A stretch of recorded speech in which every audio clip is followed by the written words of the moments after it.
These are the words of Pat Uribe. We light our chalice today, knowing that our hope and our passion are needed to change the world. We bring different gifts to the work, but we come together in one faith that what we do makes a difference, both to our world and in ourselves. Go ahead.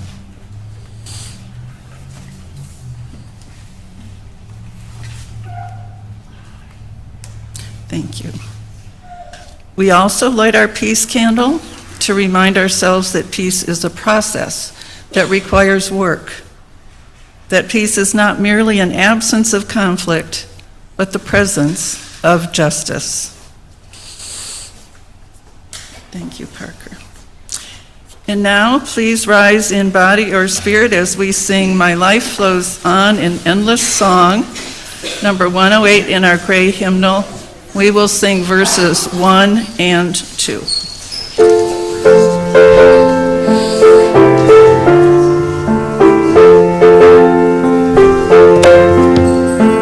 This is an old Quaker spiritual. It's a very flowy song, so we need to get with the flow. My life flows on in endless song, above earth's lamentations. I hear the real, though far off hymn, that hails a new creation. Through all the tumult and the strife, I hear the music ringing. It sounds an echo in my soul. How can I keep from singing? What though the tempest round me roars? I know the truth is liveth. What through the darkness round me close? Songs in the night it giveth. No storm can shake my inmost calm, while to the rock I'm clinging. Since love prevails in heaven and earth, how can I keep from singing? We're going to do 2 more verses later on.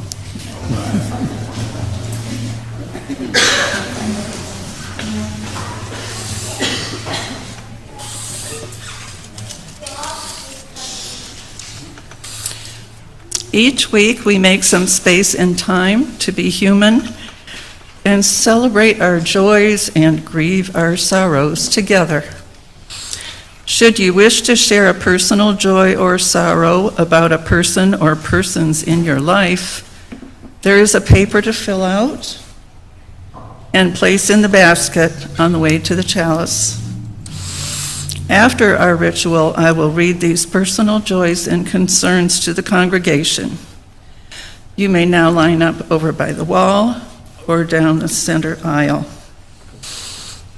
Choose stones and shells from the basket to represent your joys and concerns, and gently place them into the chalice of water. We welcome your joys and sorrows with our stones and water ritual.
Emma's partner, Adam, is having back surgery on Tuesday. He is terrified and could use good thoughts. We'll send our good thoughts.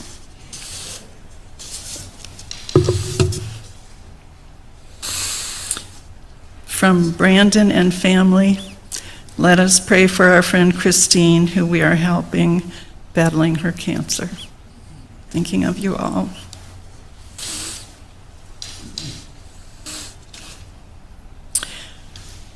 From Marty, please say a prayer to the universe for my brother Randy, who is battling leukemia. We will.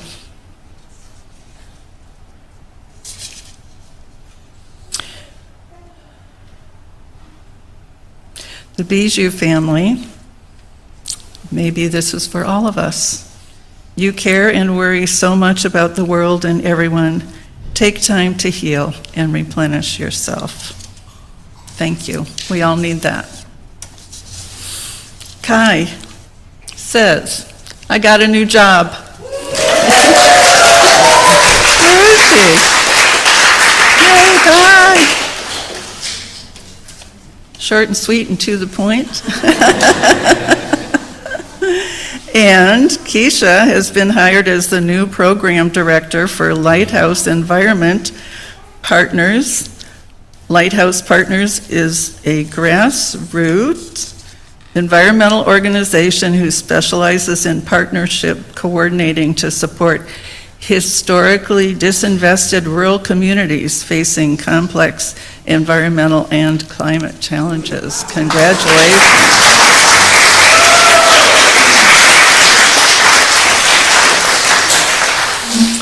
And from Sandra, England, my joy today for all the help I have received from my church family helping hands. You are welcome. We're so glad you're healthy.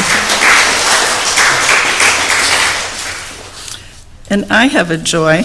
I came back from a wonderful trip to Michigan visiting my friends I've known since junior high school. And it was just wonderful to be get together, catching up. Concerns, of course, for health concerns for a few of us.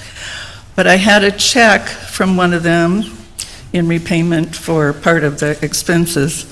And I was at the credit union cashing the check, and next to me was a woman who wanted to get a money order or cashier's check, and she had only enough in her account for the cashier's check, but not the $2 fee. And she's standing there with a child in her arms, and the cashier hands me my money, and on the top were $2 bills. And I said, I have $2.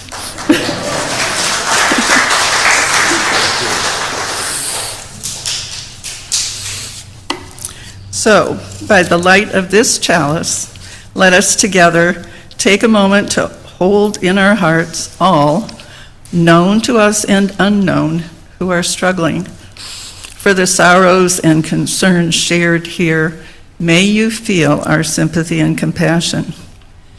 Take a moment to open our hearts to joy, ours or that of others, known to us and unknown. We join you in celebration. For all that remains unspoken, both joy and sorrow, may the caring of our community offer you both kindness and hope. May you know love, may you know peace, and may you be safe. And now it is time for the story for all ages, and we welcome Reverend Ryan.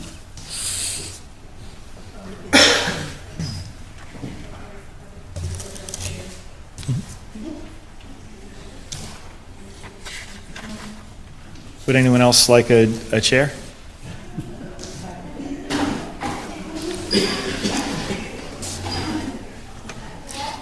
This is not a requirement, I don't think. I'm just...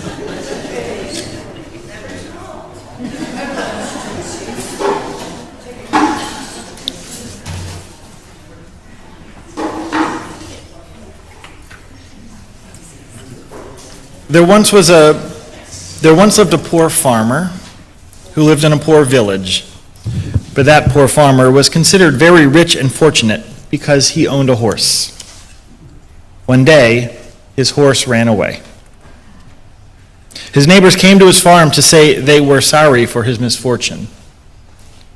But the farmer said, "I don't know. It could be good. It could be bad." Several days later, the horse returned with 6 strong horses.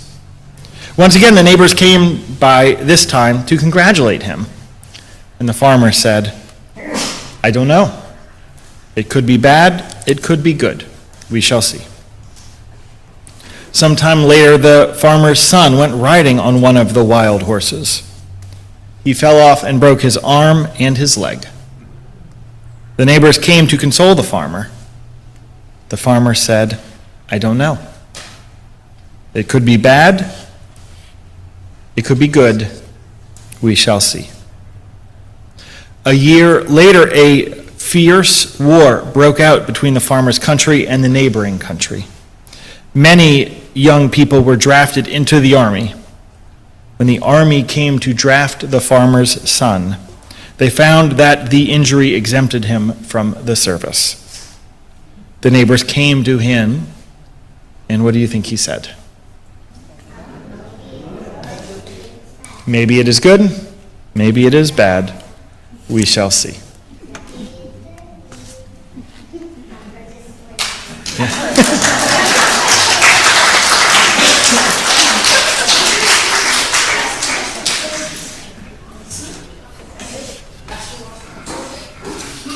I think we have our next storyteller in our midst. Okay, let's now sing the children to their classes with the blessing song. It's a blessing you were born, and that is what you do. What you know about God is the peace of the truth, and the words of love. Be what we do, and we don't have to do it alone. It's a blessing I was born, and it matters what I do. What I know about God is the peace of the truth, and the words of love. Be what I do, and I don't have to do it alone. It's a blessing we were born, and it matters what we do. What we know about God is the peace of the truth, and the words of love.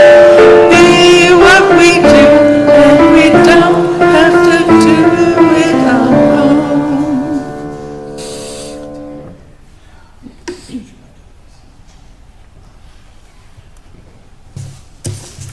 So I want to play a guessing game with you. Can you all hear me okay?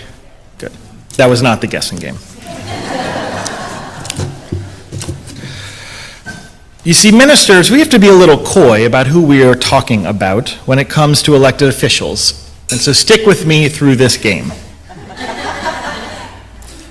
I am describing someone with high ambitions. This is a white man with an insatiable drive for power and attention. This is a man who took advantage of the trust of poor people and He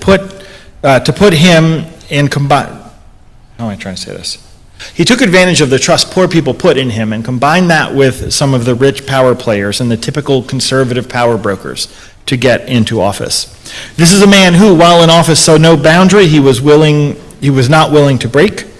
This is a man who valued his own family's personal profit so much that many of his relatives seemed unapologetic in the amount of wealth they could amass while he was elected. This is a man who utilized biased, propagandized media to push his narratives out into the world. This is a man who used militarized law enforcement to get what he wanted. This is a man that some people loved and some people absolutely hated, and it's likely generations will feel that rift. This is a man who sees nothing wrong with putting his stamp on classic architecture. He sees nothing wrong with grandiose displays of power and legacy. This is a man who will lean on violence if it gets him what he wants. So my question for you all, because I can't say it, Who am I talking about? Now, I want to pause here. I'm going to turn to the two Louisianians. Who do you think I'm talking about? Huey Long. Huey Long. When I did this in Baton Rouge, they got it immediately. Governor Huey P. Long, who is buried in the grounds of the not newly, it's 100-something years old, but the state capitol that he had them construct, he's buried under the statue facing the Capitol, watching them with what they're doing. When he was elected senator, he didn't like who was elected governor, he refused to step down. He used the military to block the state capitol to not let people in. Anyway, ever since our president was elected his first term, I'd been thinking a lot about how Louisiana is used to this type of governance and what this country could learn from Louisiana. And I know you heard a little about me from the introduction, but I'd like to more formally introduce myself. My name is Nathan Ryan. For the last 14 years or so, I've been the minister at the Unitarian Church of Baton Rouge. That is the church where Leslie did her internship. That's how I became her mentor, or maybe at least I didn't mess it up enough that she decided to ask me to be her mentor. Now, Baton Rouge is not New Orleans. Baton Rouge is not the Cajun part of the state. It is the state capital. It's where all of the cultures kind of collide together. Well, I was born in New Orleans and trace some of the same cultural roots that your minister does. I serve in a place that is somewhat different from what many of you probably picture Louisiana is like. I serve in a church of about 400 members. We are the largest church between Atlanta and Dallas. It is a church that is quite diverse, racially, socioeconomically, and even politically. It's a fun church that is not afraid of religious language or feelings or deep work. But it is a church deeply afraid of conflict. I had the privilege of knowing Leslie before she went to seminary. But as her mentor, that's when I've started hearing about some of the great ministry that you all are doing with her. I was not lucky enough to grow up in New Orleans proper. I grew up in one of the small town suburbs of New Orleans. My grandma owned a feed store and lived on a street called Rat's Nest Road, to let you know kind of where I grew up. It was a very rigid place. They had very clear ideas of what gender was, clear ideas of racial hierarchies. For me, as a raised Unitarian Universalist, and the only one in my entire school, I felt very alone.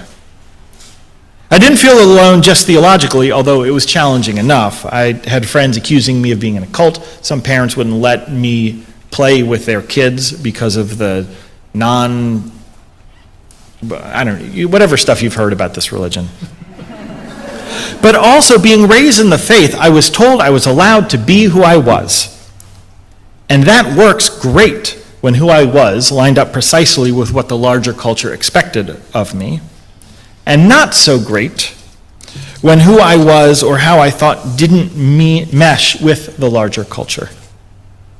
So I would like to offer you a few glimmers of what my experience as a high school Unitarian Universalist was like.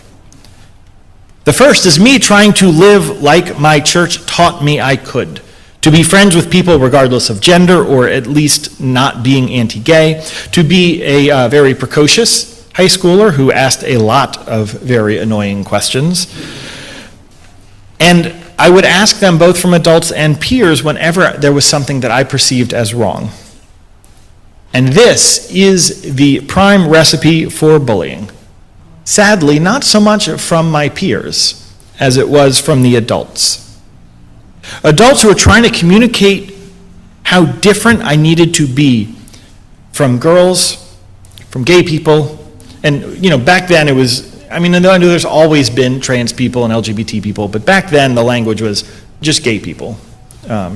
Maybe as a proof of how far we've come. But how different I needed to be from girls or gay people or people from different financial classes, and especially always in Louisiana, different from black people.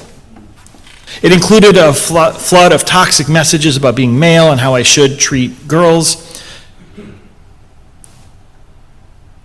I'm sure there's a lot of non-Louisiana equivalents to this experience. Another image of me in high school, and this one's going to show my age with absurd precision. It's me in high school sitting at the family computer, and I would open up Netscape Navigator. For those who are younger than 30, it's just the browser that was there for like 2 years and then vanished from all existence. And I would wait for the little icon on the bottom right-hand corner to blink and ding, which meant I got an email. Because I was 14 when I got a computer and 16 when I got my first email address. More often than not, all of the emails that I got were from other Unitarian Universalist youth, from youth events that I went to in Texas and Oklahoma and Arkansas. And these emails were little glimmers of hope, little lifelines for me who felt crushed by the larger culture. But I digress just a little. Another image of me in high school. This is my family sitting around the dinner table. My dad just read an article in the paper. It was about a law they passed in Louisiana. So the law required that all students stand up whenever any teacher entered the room.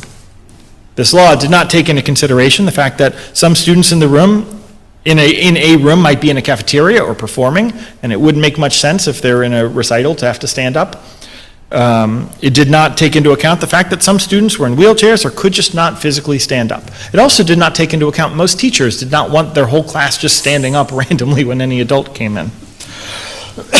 And my family coped with this the best way that we've always known how to, which is we joked about it at length. Because we knew what had been true for my entire life until the last 10 years, is that Louisiana does dumb things, and then the federal government and the courts swoop in and save us.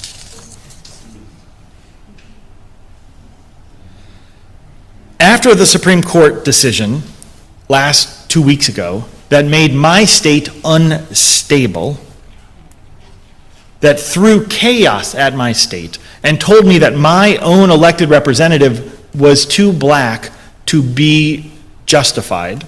That was not their official words, but that's what I heard.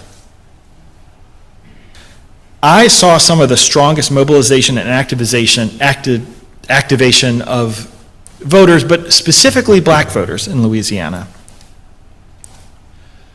And it felt clear to me. Well, let me pause on that sentence. Last night, I stayed up until about 11:30 at night because I was waiting to find out whether or not the state would allow essentially an all-white, rich school district to form and pull 100 kids out of my kids' 400-person school. It required both my parish, that's we call counties, to vote for it, and it required half of the 64 parishes to vote for it. 2 of the 64 parishes voted for it. 62 voted against it. So, I mean, now that is specific and small, but for my family it is huge. And it is a sign of the nation doing something dumb that my state had to come in and fix. Which leads me to the theme of today's service. What do we do when America becomes Louisiana? What can we learn about Louisiana, and how can Unitarian Universalism be the antidote? I chose this theme because it has been on my heart a lot lately, but also because I thought it might help you learn how to navigate this chaos and also help you understand your new minister just a little bit more. So I'm going to describe some of the worst of Louisiana and see if it sounds like the larger trends in this country. Louisiana has always prioritized the wealthy. We allow very small handfuls of people to amass wealth and use cheap divisions among people to avoid accountability. It's run through nepotism, and who you know is more important than the skills or proper hiring practices. Louisiana uses chaos and entertainment to distract us from what is actually happening. Does this sound at all familiar right now? Okay, well, I'll keep going then. There are many rigid rules about who is allowed and not allowed to be themselves. We throw people in prison and detention without due process. People are killed because of the sloppiness of this government. There is little accountability, and the people feel even more profoundly that there is no path towards justice. Does it feel like how this country feels right now? All right, well, I have another paragraph. So, I am from a state that weaponizes colorblindness, a strange cognitive dissonance that shows racism everywhere, and yet the expectation among the larger white population is to not talk about it. So I'm also going to ask your permission today. I am somewhat of a rambling preacher, and I found the way that I fix that is if I can break the sermon into a few parts, and Reverend Leslie told me that you all would be accommodating, and so thank you. So that was part one, which is about all of the bad. Part two will be about all of the things that Louisianians have learned to cope with and thrive amongst this type of government. And the final part will be about how Unitarian Universalism, and your church specifically, can be a path out of all of this. I've also included two gifts in this service. One is a Universalist revelation from a minister some 200 years ago. The other is a hymn. It was written by Norbert Chopik. No one seems to know. Did you all sing this last week or not? You did? Good. So at the 100th anniversary, well, Norbert Chopik was a minister in Prague in the 1930s. His church had about 3,000 members. And he was the one who invented the flower ceremony. Do you all do that here? Yes. So he invented it, and even when he was in detention, when he was in a concentration camp, he still continued doing that ritual with whatever weeds and flowers that people in detention could find. In preparation for the 100th anniversary, a colleague of ours discovered this hymn that he wrote but was lost. And so we've been doing this for about 3 years at the Unitarian Church in Baton Rouge, and people really love the hymn. And so I try to bring it everywhere I go. So I'll invite you to rise, body or spirit, as we sing this next hymn.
Thank you all for indulging me on that, and if you never want to sing that hymn again, my feelings won't be hurt, because Leslie won't tell me.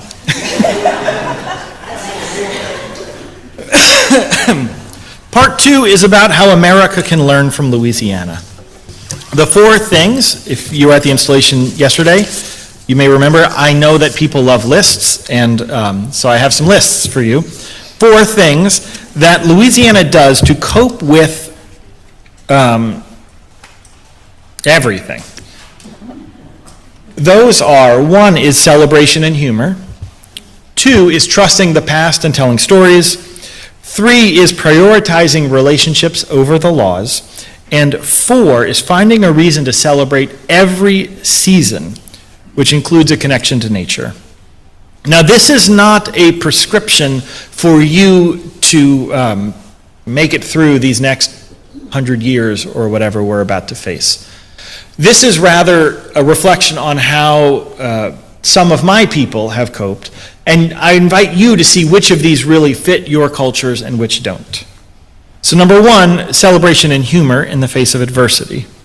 While this has gone away some since Hurricane Katrina, did you know that Louisiana has a problem with hurricane parties? I mean, y'all have hurricanes. Do you have hurricane parties? Yeah, all right. So that's the, so that is the, I mean, every oncoming hurricane when I was a child had some sort of warning on the news was about, do not have a hurricane party. These usually included the host buying a lot of alcohol and food and inviting all of your friends and family and neighbors to your house to ride out the storm. And while I really appreciate the sentiment of it, I get it that a bunch of drunk people during a natural disaster is not ideal. 10 years ago this summer, the day after the police shot and killed a black man named Alton Sterling for selling CDs outside of a convenience store. This was in the same week that Philando Castile was killed in the Midwest. There were massive protests all over Baton Rouge. At the very first protest, there were thousands of people who gathered at that convenience store. It was hot. There was a lot of concrete all over the ground, which made it hotter, and it was very humid. I know y'all have humidity, but I promise you it's even more humid where we are. And it was the recipe for, there was anger, palpable anger, not just from the people speaking about what had happened, but the lack of justice they knew that would come, which eventually did not come. But in the middle, about the third hour into this vigil, two different artists started painting large murals of Alton Sterling on the convenience store. Mardi Gras Indians showed up and a brass band showed up, and that vigil turned into an all-night celebration. Celebration, art, and joking about tragedy and injustice is an outlet for people who feel powerless. What it says is that there is nothing this world can throw at you that can take away your joy. This is not about something you earn. It's not about something it's more about something that is innate in you. There is power in saying to our country, I know you are doing chaos right now. I know there's a currency on attention and you want my attention, but I'm at a birthday party. It's Mardi Gras. I know that's more like our thing than yours, but it's Mardi Gras. It's graduation. It's, I don't know, do y'all have beach season or something here? Like, we are not paying attention to you right now. You can wait until we're done having a good time. Two is trusting the past and telling stories. To a fault, Louisiana reveres its past. There is a drugstore that closed down when I was 10 years old, and the people still talk about it like it was the greatest thing in the world. It was called K&B Drugs. It was just a drugstore. In Baton Rouge, people still give me directions to the Trader Joe's by telling me it's at the old Walmart. The Walmart that closed at that particular location 25 years ago. One of the strategies of our current president is to force you to move past each trauma so quickly you lose track of what you have been through. This year, we invaded a country and kidnapped their leader. Then, 2 weeks later, we sent federalized troops into another city, killed more than 2 of their residents. And then, 2 weeks after that, invaded another country. Maybe it was 4 weeks. That is just this year. The way that we cope is by holding on to and trusting the stories in the past. Never stop telling the stories of celebrations and of injustices. Stories are how we make sense of the past. There is power in us owning narratives. The third thing we do, which is a little tangential to the second, but we always prioritize relationship over law. Now, this one's a little more complicated to describe because I'm not sure y'all can do this. But in Louisiana, we know we're not going to get fair treatment, so they do what they think is right regardless of what the law says. A different way to describe, so I don't know how to put it for you all. It's just, we just don't do what they say, and we know they're not going to enforce it, and then they don't, because most people, all right, so here's a good example. It is illegal in New Orleans to set up for a parade more than 4 hours in advance. And I actually wish they would enforce this law, but they don't. And for at least 10 years, every year they say, this is a law, you can't do it, and every year people bring sofas and giant grills and tarps and all sorts of stuff, and they reserve the entire neutral ground in a way that makes no sense. And all they have to do is just go through and say, you can't do that, here's a ticket, but they don't. Anyway, I don't know that you all can do it, but I do know that you could not comply in advance. So do not necessarily anticipate what's going to happen, and then don't do what you're anticipating they're going to tell you not to do. Just keep living your life. Let your conscience be your guide. The last thing, we are a deeply seasonal people. We're connected to the environment and weather and to flows of nature. In that first reading by Julia Kane, they didn't place something fancy or expensive on the shrine. They placed a spider lily, which I was so thrilled to hear you all have. Do you know what those are? Yes, Deb. Does anyone not know what they are? All right, so They're hurricane lilies. Hurricane lily, yeah. They show up around Halloween time. They just pop up out of the ground seemingly at random. Yeah, I had it on the front of the order of service for you all. And it's just this weird looking spaceship red orb that opens up, and then it's gone after about a week or two. One of the ways that Louisiana copes with the state of the world is by connecting with the seasons. It's finding a reason in every one of the seasons to celebrate. So we have football season in the fall, Mardi Gras season in the winter, festival season in the spring. My late uncle was a dentist, and he said there were 3 times a year people all came to him with canker sores.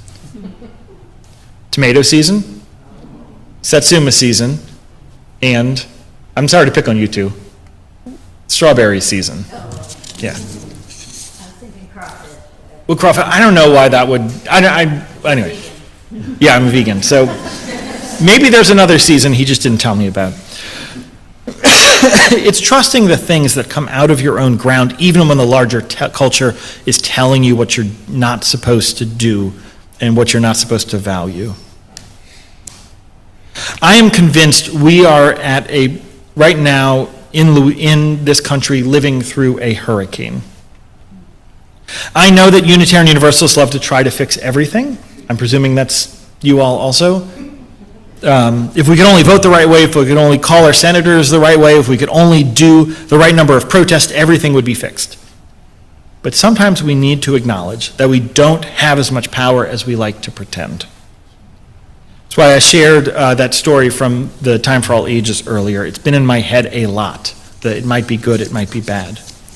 When a hurricane comes, which is what I think we are in right now, you do everything you need to do to make sure you and your neighbors and your family are okay. You do not shame people for evacuating if they need to evacuate. You do not shame people for storing water or food if they do it. For whatever reason, right before the storm comes, in Louisiana we mow our lawns. I don't know if you all do that. It's a very weird behavior. Yeah, it's a very weird behavior, but it happens. So I guess theologically, it's like getting your affairs in order before it comes. Once the storm hits, and this is key, that's when you break into the snacks you bought. You enjoy what you eat. You enjoy being together. You enjoy the fact that the world is forcing you to take a break. You sit in your home and you pray that you will be spared. And for the most of us, we will be spared. And then when it is over, you go out and you evaluate not just your damage. You evaluate the damage of everyone around you. You go into the streets, you help protect the immigrant when a swarm of ICE officers is patrolling, looking for anyone brown. You get to know your neighbors, you protect your neighbors. When you see an officer being dangerous, you call it out. You sing songs at their hotel to protest and pressure them to hopefully change their ways. Now, I know that I just shifted into the strategies they used in Minnesota in January, but I think that's genuine to them, but that's also part of America becoming Louisiana. You know your neighbors. You help each other. You share the food and the electricity and whatever else you need until we are recovered enough from the damage we have experienced.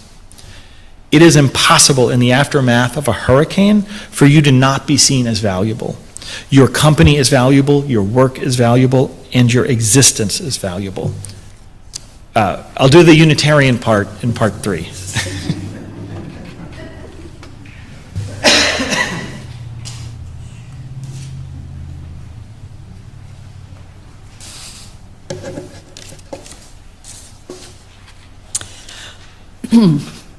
Our offering this month will be shared with Coastal Carolina River Watch. They serve a total of 320 miles of rivers and streams, 140,000 acres of estuaries, and 120 miles of coastline in the White Oak River Basin. They protect the quality of water and quality of life in coastal North Carolina through boots on the ground monitoring, outreach, and advocacy in our communities. Please give generously to support this wonderful organization, which is doing so much to protect our natural resources. I now invite the greeters to come forward to collect the offering. And remember that if you're at the end of a row, you will pass the plate to the row behind you. Thank you for giving.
And now let's bless this offering with hymn number 402. From you I receive. Somebody else is getting their steps in today.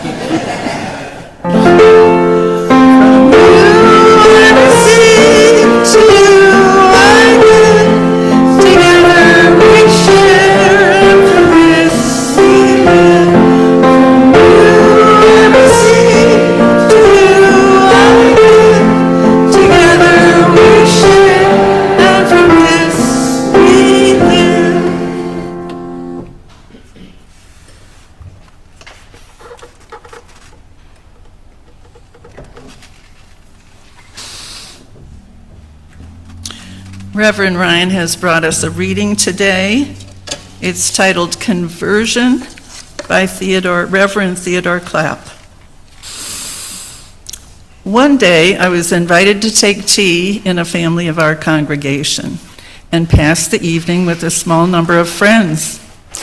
Being called to attend a wedding, I did not reach the house till near 10 o'clock.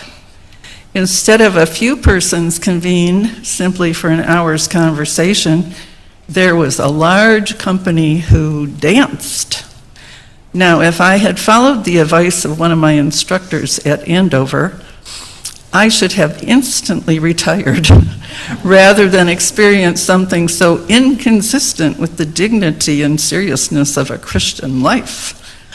But this cheerful company was visible only to the omniscient one. Before me stood the young and happy, upon whose fates and fortunes the somber shadows of adversity had not yet gathered. Their minds were bright and buoyant, their steps elastic, their ears open to the melodies of sound, their eyes radiant with pleasure. As I was meditating upon the music and the sprightly conversation, it characterized the whole scene in a sweet, profound, unwanted perception of God's goodness, captivated my soul. God is too good not to provide for us something nobler, better, greater, more permanent, and more satisfying than the transitory possessions and pleasures of time. Can God present to us the chalice of existence and then dash it from our lips just as we begin to taste its joys? Is not God's infinite love a pledge that God will never treat us so cruelly? Can God awaken irrepressible desires of continued, unending happiness only to be crushed out and disappointed forever? If the Holy Spirit ever breathed on my heart, it was on that occasion, amid the music, thoughtlessness, levity, ceremonials, and sensuous attractions of an evening party. There, if ever, the inspirations of God touched and ennobled my soul. And now, please rise in body or spirit to sing hymn 108. This time we will sing verse 3 and a new verse that you will see on the screen.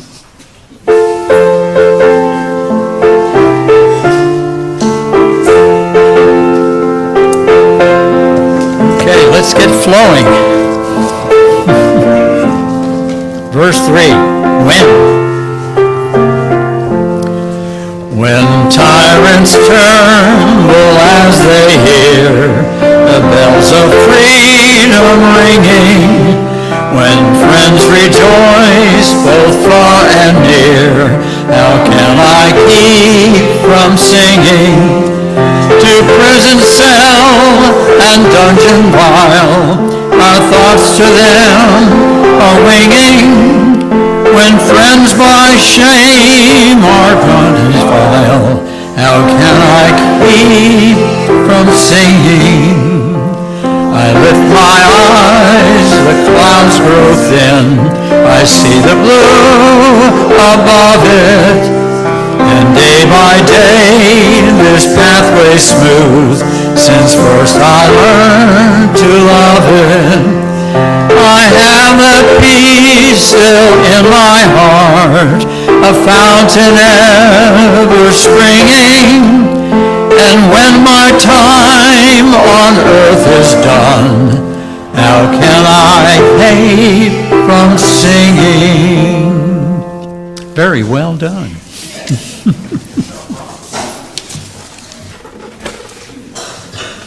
And I know we've crossed the magic white hour that everyone thinks everything needs to be exactly done. I promise there's only like 5 more pages. No. I do 16-point font. We're good. So that reading was from the founder of the First Unitarian Universalist Church of New Orleans. It's both me and Leslie's church. Now, he is a complicated man. I would not recommend Googling him very much unless you want to hate him.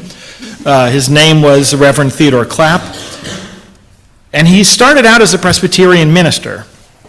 And he went to a party in New Orleans. And he saw how much fun everyone was having. And he decided that if people are enjoying themselves this much, there must not be hell and there must not be an angry, punishing God. He was excommunicated for that revelation. And so he started a church called the Church of the Stranger. And he was preaching universalism at the Church of the Stranger. William Ellery Channing sent someone down to see if they could start a Unitarian church in New Orleans. They saw his church and they said, oh, this is good enough. Can we list you as a Unitarian church? And he said, sure. So in 1833, you had a Unitarian church preaching universalism more than 100 years before the two religions merged. He was predestined. It's predestined. Part 3 is about Unitarian Universalism being the antidote to what is being unleashed on this country. Those little emails that I got from those other Unitarian Universalist high school youth from all over the Southwest, those were lifelines for me at a time when I felt very alone. I can't tell you what the family life of those other youth were. I can't tell you that all of them had loving parents. I can't tell you that all of them were smart or educated or rich or whatever our culture has decided is our salvation. The only thing those youth had in common was that we were born around the same time and that we were raised in Unitarian Universalist churches. I'll invite you to think about the small things that each of you do that are informed by the theology and the ethos of this church. When the early Universalist churches formed in Boston, it was a scary thing, Massachusetts. So back then, if you were white and you didn't do exactly what you needed to do, you would freeze to death or starve to death in the winter. So they actually needed this angry, punishing God that said, if you don't do this, you're going to hell, because otherwise they were afraid you were going to die. And so the Universalists coming along and say, oh, we don't need that God thing, the hell thing. You're going to be just fine just the way you are. That's really scary for a group of people who need you to behave so that you will survive the winter. And yet the experiment of a loving God proved true. We have a religion that varies on the words and the theologies and what we even call ourselves.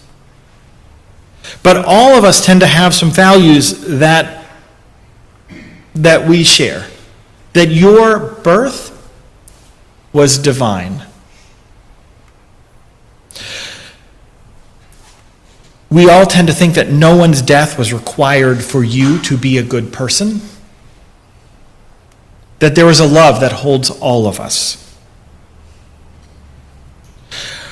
All of those people who made my life just miserable growing up, all of them who've probably made your lives miserable, to some degree, they are being crushed by the exact same theologies and ideologies that they are trying to impart on other people. I still think about the values of those partygoers at Clapp's party. Did they realize that them having a good time would be a revelation for another person? Did they realize that them simply getting together and enjoying life would start a church? Did they realize that that church that they started would later help both me and your minister hear our calls to the ministry? Similarly, did that Sunday school teacher in Oklahoma City, or the person who set out the snacks at the First Unitarian Universalist Church in Austin, or that one elderly woman who always called the youth by name at the Unitarian Church in Memphis, did they know that they were laying the foundation so that I would feel okay when I was questioning about who I was in Louisiana?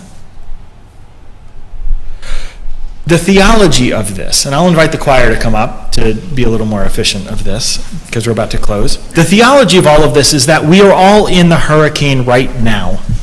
And how you act with yourself, and with your neighbors, and with your friends, and with your family, and with your church, and with the larger world, that will have impacts for generations. We have just this one precious life. Our spiritual obligation is to love the hell out of this world. It is to enjoy being together. It is to enjoy being held knowing that we are held in a great abiding love. And it is for you to share that knowledge with everyone, not to proselytize, but for them to know that they do not need to feel so crushed by gender roles or the idea that only the wealthy are important or whatever it is about them that doesn't feel like it has value. Our role is to love every person, to be the helpers and the people who help build joy, and the people that other people will feel safe to be around. That is how we get to the promised land. Amen. Let them sing.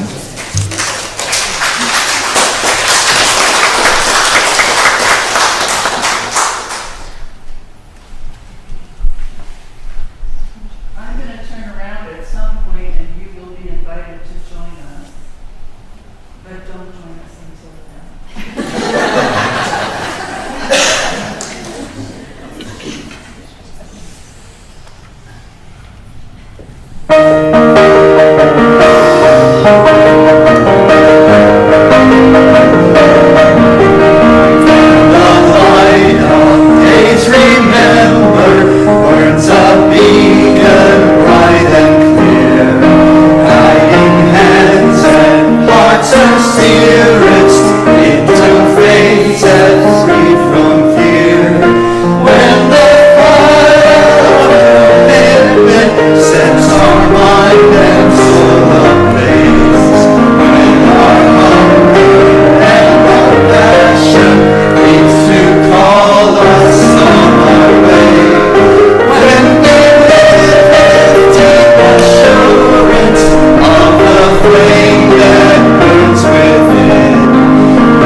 And now please join me in reading our chalice extinguishing words.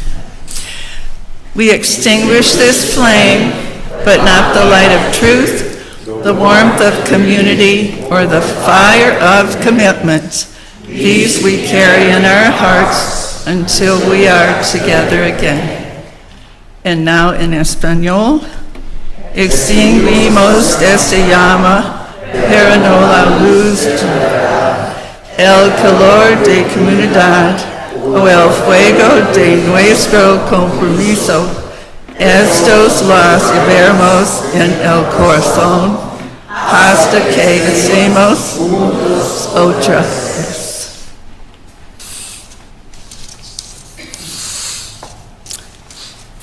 And for our benediction, it is UCF tradition to join hands and form anything close to a circle. Amoeba, heart. However, if you prefer not to, or if moving is not what you need right now, please remain in the center of the circle and we'll surround you with our presence and love. Say the benediction is Sure. You want this on? Just do it from back here.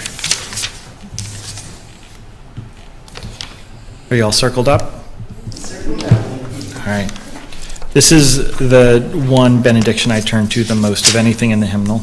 Take courage, friends. The path is often hard. The way is often hard. The path is never clear, and the stakes are very high. Take courage, for deep down there is another truth. We are not alone. Go in peace. Go in love. Amen.